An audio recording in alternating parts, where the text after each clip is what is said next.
Magandang umaga po sa inyong lahat. Sa pagsisimula natin sa panahon ng Adbyento, atin ding pinasisimulan ang panibagong taon sa ating simbahan.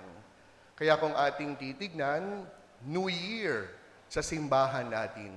Sapagkat hindi lamang kapag January pinagdiriwang ang bagong taon, gayon din sa simbahan. Sa pagpasok natin sa panahon ng Adbyento, ito rin ang bagong simula ng ating paglalakbay patungo sa pananampalataya. At kung mapapansin ninyo, ang panahon ng Adbyento hindi lamang isang linggo. Sa katunayan, ang Adbyento, isang panahon, season. 4 na linggo, tayong maghahanda. 4 na linggo, tayong magbabantay. 4 na linggo tayong mananabik sa pagdiriwang ng Kapaskuhan sa pagdating ni Jesus sa ating buhay. Kung kaya nga po mapapansin ninyo, mula ngayong linggong ito at sa 3 pang linggong darating, mapapakinggan ninyo sa mga pagbasa ang iba't ibang pamamaraan, iba't ibang mga dapat gawin at halimbawa nang sa gayon mapaghandaan natin ang pagdating ni Jesus sa ating buhay. Sa unang pagbasa, kung napakinggan niyo pong mabuti, inilarawan dito hindi lamang yung kalalagayan ng bayang Israel. In the first reading, the Israelites were exiled. Sa Tagalog, ipinatapon. And they're about to return to the promised land. At sa kanilang paglalakbay, pabalik doon sa lupain ng pangako, ano po yung laman ng kanilang puso? The Israelites, as they returned to the promised land, they were longing not for something. May hinahanap yung kanilang mga kalooban. At ano po ang kanilang nais? The Israelites were longing for God. Hindi po katakataka na ang bayan ng Israel ay nangungulila sa Diyos. 40 years. They have been wandering in the desert. It is as if their lives were cut off from God. Kaya mauunawaan natin na hindi lamang excitement yung kanilang nararamdaman, kundi sa kanilang pagbabalik tahanan, sa kanilang pagbabalik sa lupain ng pangako, the Israelites were longing for God. And that is their deepest desire. They are desiring to be with Yahweh. Hindi ba kung ating titignan, sa mga naghihintay, ang paghihintay po, depende dun sa naghihintay. Ang isang taong naghihintay, kung hindi naman excited sa iniintay niya, walang malay. Pero sa mga nag-iibigan, yung paghihintay ninyo, kahit pa matagal yan. Dahil ang ninanais, yung tao na dumating sa kanyang buhay, yung paghihintay ay hindi mahirap. It is a sweet burden for someone who loves. At ito po ang siyang naramdaman ng bayang Israel. They were longing for God. They are desiring for Yahweh. Why? Not only because they were excited. They were longing for Yahweh because they were helpless. Sa loob ng 40 taon, naglakbay na malayo sa Diyos. Namuhay nang hindi kapiling ang Diyos. That is why part of their longing is the feeling of guilt. Nandoon po yung nakukonsensya ang bayang Israel. Bakit? Sapagkat kanilang napagtanto, ang buti na ng Diyos sa atin, pero ano pa ang nagawa natin? Napakabuti na ni Yahweh sa ating angkan, pero mas pinili natin na siya ay talikuran. You see the development. Yes, they were longing and desiring for God, but they were feeling a certain guilt. Naroon yung takot. At ano po yung kanilang takot? Tatanggapin ba uli kami ng Diyos? Na sa aming pagbabalik, mayroon pa ba kaming babalikan? And that is why, my dear friends, the first step towards Advent is to long for God. Sana po, ito po yung maging pakiramdam natin sa loob ng 4 na linggo. We are going to long for Jesus. Kaya nga hindi ba, mapapakinggan ninyo sa mga darating na araw, bahagi ng ating magiging awitin, Halina, Jesus, halina. Because we are longing for Jesus. We are desiring for the Lord. Kaya sana po, mga minamahal kong mga kapatid, kung meron man tayong ibig ngayong Paskong darating, sana hindi lamang hamon. Sana hindi lamang 13-month pay. Sana hindi lamang aginaldo. We must long for God. We must desire for Jesus. And Advent is all about that.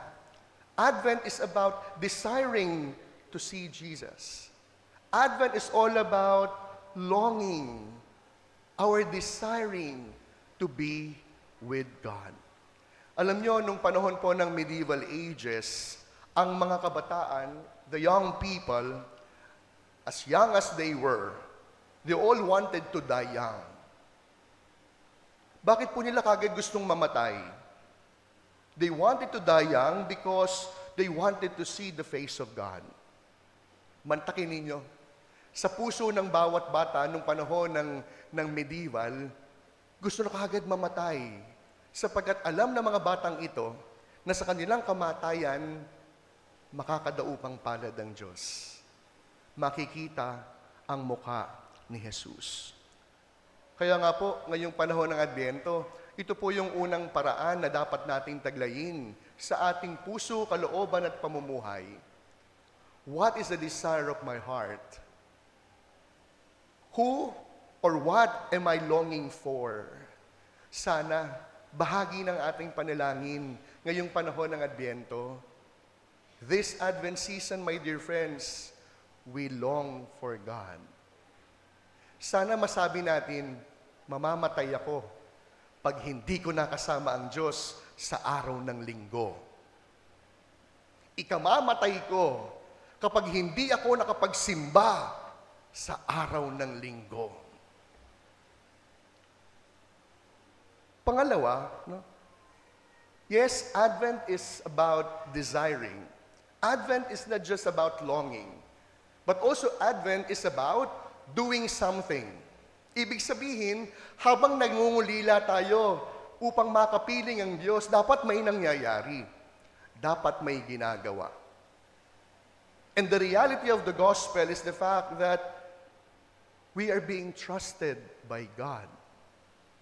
Mantakin po ninyo, ayon po sa Ebanghelyo, may isang mayaman na umalis at pinamahalaan niya ang kanyang mga alipin sa lahat ng kanyang ari-arian. Sa ganitong diwa natin mauunawaan that yes, indeed, yes, we are longing for God, but in the same manner, God is trusting us. Pinagkakatiwalaan tayo ng Diyos. Alam nyo, malimit po pag nagbibinyag po ako. Lagi ko pong sinasabi sa bahagi ng aking homily, aayon yung mga magulang sa akin kapag sinabi ko na yung pinili nilang ninong at ninang, hindi yun ang mga pinakamababait. Makikita mo yung reaksyon ng mga ninong at ninang, pandidilatan ako. Kaya sasabihin kong pangalawa, aayon uli ang mga magulang kapag sinabi ko na hindi man ang mga nakuha niyong ninong at ninang ang pinakamababait, pero pwede silang pagkatiwalaan. Magbabago yung mga mukha nila.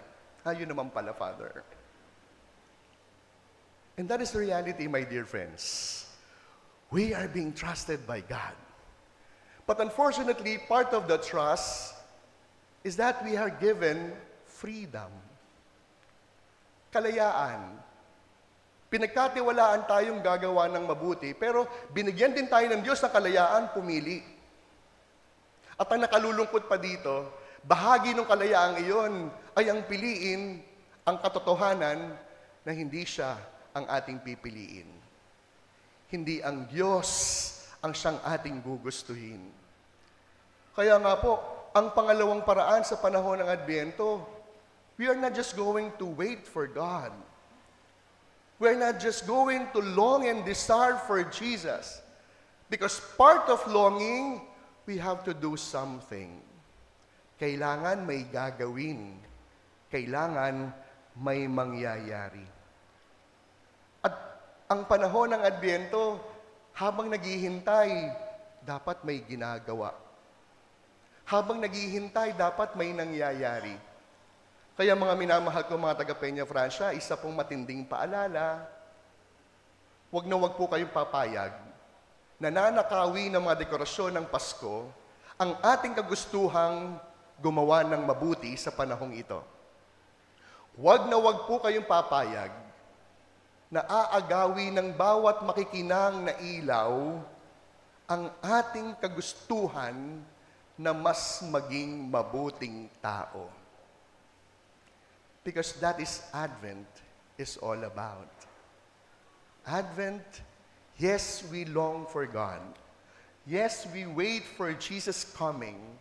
But while we are waiting, while we are desiring, we must do something. Alam po ninyo, isa po sa mga pelikulang napanood ko na talagang nagbigay ng impact sa buhay ko, hindi lamang bilang isang pari, kundi bilang isang tao, ay ang pong pelikulang The Evan Almighty. Isa po itong comedy na pinangunahan ni Jim Carrey.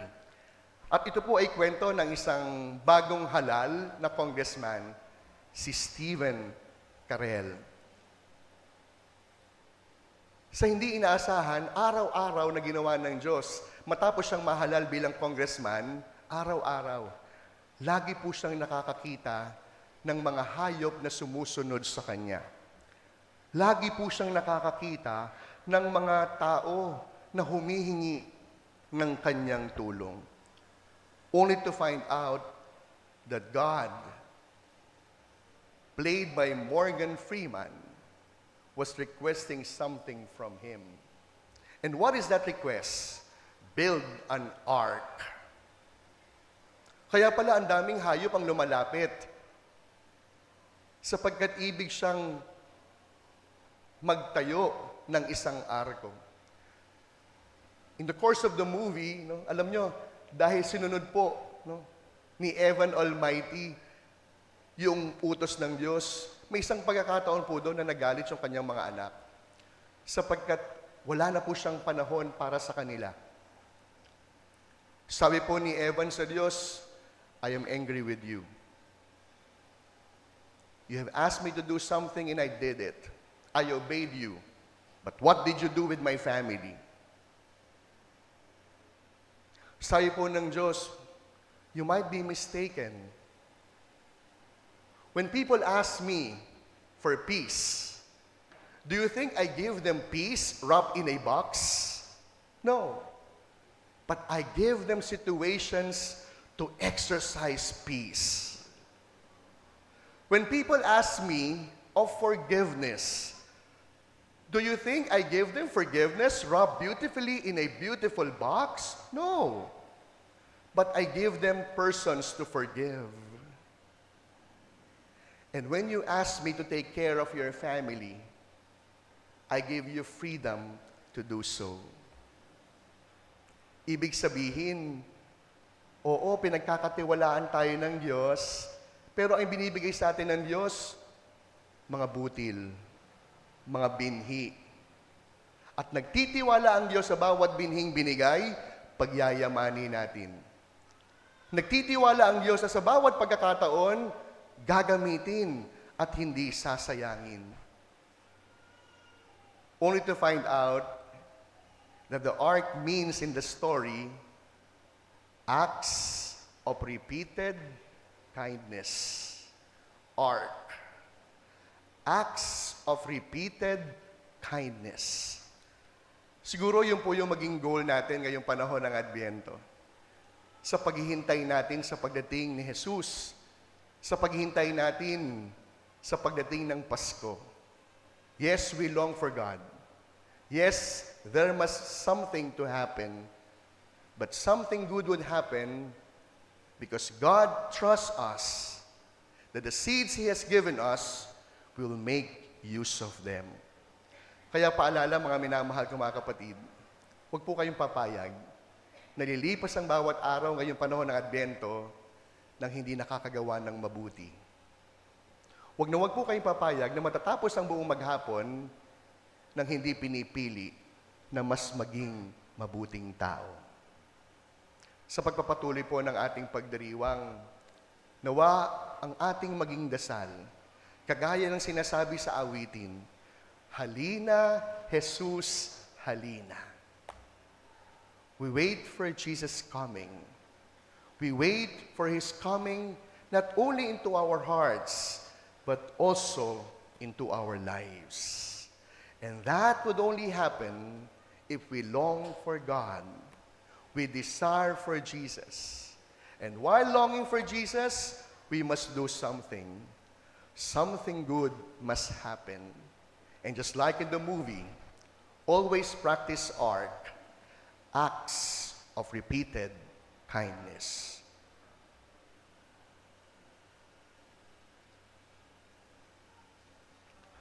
Amen.